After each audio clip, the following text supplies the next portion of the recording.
Hello, everyone. I hope you're having a wonderful day. Today, we'll discover why Quan risks his entire company to find Tieu Lac and the heartbreaking decision she makes after secretly returning to the farm.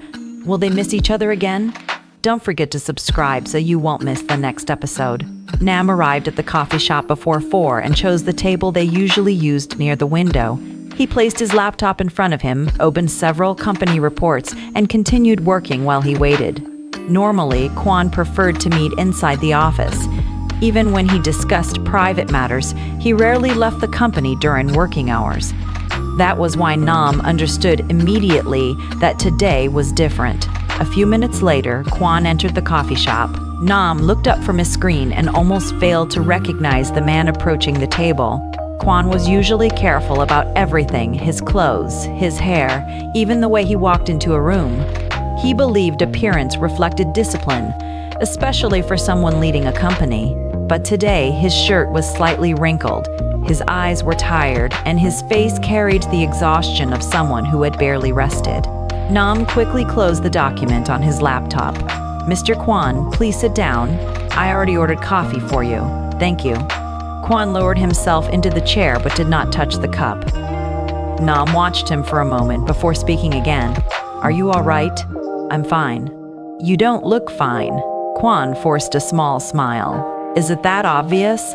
You normally notice every detail before anyone else does, but lately you seem like you've forgotten to take care of yourself." Quan looked down at his clothes as though he had only just noticed their condition. "Maybe I have." Nam pushed his laptop aside completely. "What happened? Is it something related to the company?" "No. That's why I asked you to meet me here instead of the office." Nam became more attentive. Quan rarely separated himself from his position as CEO. Even when they had known each other for years, most of their conversations still revolved around work. If Quan wanted to speak as a person rather than as a director, then the matter had to be serious. "I need to tell you something personal," Quan said. "You can tell me anything." Quan remained silent for several seconds. He seemed to be searching for the right place to begin. "You know I've been returning to the farm often." Nam nodded. "I thought you went there whenever you needed time away from the city." "That was true at first." "And later?" "Later I went back because someone was waiting there." Nam leaned forward slightly. "A woman?" Quan nodded. "Her name is Tieu Lac." Nam could hear the difference in Quan's voice when he said her name. The exhaustion was still there, but beneath it was something softer and far more vulnerable. "How did you meet her?" "She appeared at the farm during a difficult period in her life. At first, we were only two people sharing the same space. We spoke, worked, and slowly became part of each other's days." Quan paused, remembering those ordinary moments that now felt more valuable than every achievement waiting for him in the city. "I didn't realize when things changed," he continued. "I only knew that whenever I returned to the city, I wanted to go back to the farm again. I told myself I needed the peace, but the truth was that I missed her." Nam smiled faintly. "So that's why you kept disappearing?" Quan looked at him. "Yes." "How serious did it become?" "Serious enough that I wanted to marry her." Nam's eyebrows lifted. "You were planning a wedding and never told me. Thus, if everything had gone the way I hoped, you would have been the first person I invited." The smile disappeared from Nam's face when he saw the pain in Quan's eyes. But something happened. "My father found out." Nam already understood enough about Quan's father to know that those words carried trouble. He knew about the farm. He knew everything. He had someone following me. What? He knew I was living with Tieu Lac. He knew how often I went there. And while I was away, he went directly to the farm to meet her. Nam's expression hardened. "What did he say to her?" "He told her that we didn't belong in the same world. He said she would never be accepted into the family, and that staying with me would only destroy my future." Quan's fingers tightened around the coffee cup. "When I returned to the farm, she was gone. The house was empty. She left a letter, but she never told me where she was going." "And you haven't found her?" "No." Quan stared through the window. "I searched every place I thought she might go. Markets, villages, roads near the farm. Every time I saw someone from behind who looked like her, I thought I had finally found her. But it was never Tieu Lac. Nam lowered his voice. I'm sorry. For days I blamed her, Quan admitted. I kept asking why she could leave without waiting for me. I wondered whether everything between us had meant less to her than it meant to me. But now you know why she left. I confronted my father today. Nam waited. He admitted that he went to the farm. He admitted that his words caused her to leave. And what did you do? I told him Tieu Lac wasn't a temporary feeling. She isn't someone I met because I wanted to escape my responsibilities. She is the person I love, and she is the woman I want to marry. Nam studied his face. How did your father respond? He gave me a choice. Quan finally lifted the coffee cup, but instead of drinking, he held it between both hands. If I follow the marriage arrangement he prepared, I remain his successor. If I leave to find Tieu Lac, I lose the right to inherit his position. Nam exhaled slowly. That is not a fair choice. It doesn't matter anymore. What did you choose? Tieu Lac. There was no hesitation in Quan's answer. Nam remained silent for a moment. He had seen Quan make decisions involving enormous contracts, difficult negotiations, and risks that could affect the entire company. But none of those decisions had ever demanded that he sacrifice the future his family had built for him. You walked away from everything? Nam asked. I walked away from the life my father chose for me. And now I'm going to find her. Nam looked toward the reports on his laptop. What about the company? That's the reason I called you. The tone of Quan's voice changed. It became steadier, closer to the voice Nam usually heard in the office, but the decision behind it was more personal than any business order. I'm temporarily stepping away from the CEO position. Nam stared at him. You're leaving the company? I'm leaving the position, not abandoning the company. For how long? Until I find Tieu Lac. Mr. Quan, you can't simply disappear. We have contracts waiting for approval, department plans that need your signature, and several negotiations that only you have been handling. I know. Then who will replace you? Quan looked directly at him. You will. Nam thought he had heard incorrectly. Me? Yes. I'm your assistant. You're the person I trust most. That doesn't mean I can run the entire company. You already understand more about the company than most of the people holding senior positions. Understanding your work is different from taking your place. I'm not asking you to become me, Quan said calmly. I'm asking you to lead in your own way and keep the company stable while I'm gone. Nam leaned back, overwhelmed by the weight of the proposal. There must be someone more qualified. More experienced, perhaps, more powerful, certainly, but not more trustworthy. Quan opened the bag beside him and removed a folder. For years, you have stood beside me during every difficult period. You have never betrayed my trust. You know the employees, the clients, the unfinished projects, and the problems people hide before they reach my desk. He placed the folder between them. I don't need the most impressive person to replace me. I need someone loyal, responsible, and willing to protect the company's interests. Nam looked down at the documents. And you believe I can do that? I wouldn't be asking you if I didn't.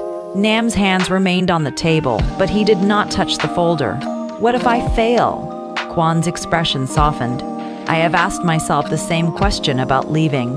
You still have doubts. Of course I do. This company has been part of my life for years. Walking away from it, even temporarily, is not easy. Then why risk everything? Because positions can be recovered, money can be earned again. But if Tieu Lac disappears from my life forever, no success will ever make that loss acceptable. Nam looked again at the folder. Quan slowly pushed it toward him. Beginning tomorrow, I want you to take full responsibility for managing the company. The coffee shop continued around them, filled with ordinary conversations and the soft sound of cups touching tables. Yet, between Quan and Nam, the future of the company had just been placed inside a single folder. Nam finally reached out and rested his hand on it. I'm still not sure I'm ready. Neither am I, Quan admitted. Nam raised his eyes. But I trust you, Quan continued. And right now, that trust is the only certainty I have left. Nam kept his hand on the folder but did not open it. The documents carried responsibility for hundreds of employees, ongoing contracts, and the future of the company Quan had spent years building. "You're asking me to carry everything while you walk away," Nam said. "I'm asking you to protect it while I do something I should have done sooner." Nam studied him. "You really believe finding Tieu Lac is more important than all of this?" Quan looked around the coffee shop at people discussing work as though success could solve every problem. "For most of my life, I believed the company was everything," he said. "I thought becoming CEO, earning my father's approval, and reaching the top would make my life complete. And now? Now I know being at the top means nothing if the person I want beside me is gone." Nam lowered his eyes. Quan was no longer speaking as a CEO, but as someone who had realized success could not protect him from regret. Nam opened the folder. The pages outlined the temporary transfer of authority, current contracts, financial approvals, and projects needing immediate attention. Despite his exhaustion, Quan had prepared everything carefully. "You already planned all of this." "I started after leaving my father's house. So your decision is final?" "Yes." "What happens if the board refuses to accept me?" "They won't. I've arranged the authority you need. And if your father interferes, this is my company. He can pressure me, but he cannot decide who I trust." Nam closed the folder and remained silent. Then he took a breath. "All right, I'll do it." Quan looked at him. "You're sure?" "No," Nam admitted. "But you weren't sure either." A faint smile appeared on Quan's face. "I can't promise I'll make every decision the way you would," Nam continued. "There may be mistakes, but I can promise I won't betray your trust. That's enough. I'll keep the company running. I'll take care of the employees and protect the projects you've built." Quan's expression finally eased. "And when you find her," Nam added, "come back and tell me this was worth it. It will be." Nam pulled the folder toward himself. "Then go." Quan stood, but Nam stopped him with one final question. "What if Tieu Lac refuses to return?" The question struck deeper than the others. Quan had spent so much time wondering where she was that he had barely allowed himself to imagine what would happen when he found her. "I don't know," he said honestly. "You gave up your succession. You're leaving the company. What if she says it's too late?" Quan looked toward the door. "Then I will listen to her. I won't force her to come back, but she deserves to know the truth. She deserves to know that I chose her before she decides whether she can still choose me." Nam nodded. "Then find her." Quan thanked him and left the coffee shop. Outside, the city seemed unchanged. Employees hurried between offices, talking about meetings, promotions, and contracts.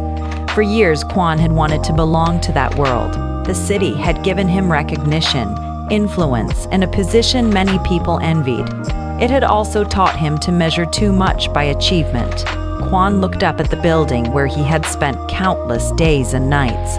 Once, he believed reaching the highest floor meant he had won. Now he understood that height was not the same as happiness.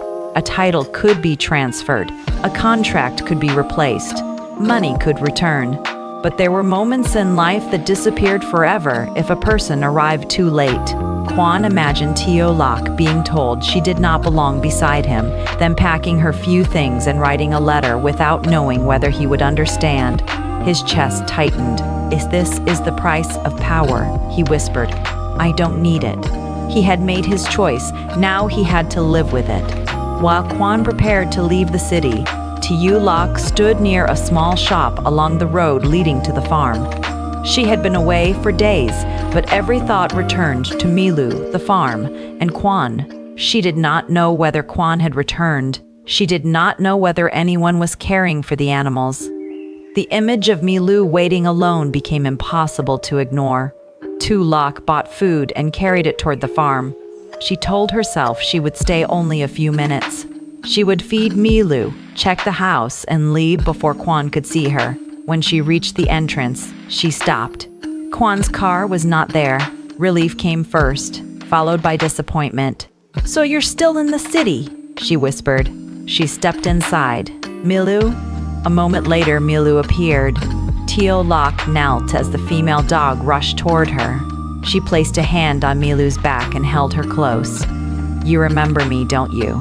She filled Milu's bowl and watched her eat. "Has Quan come back since I left?"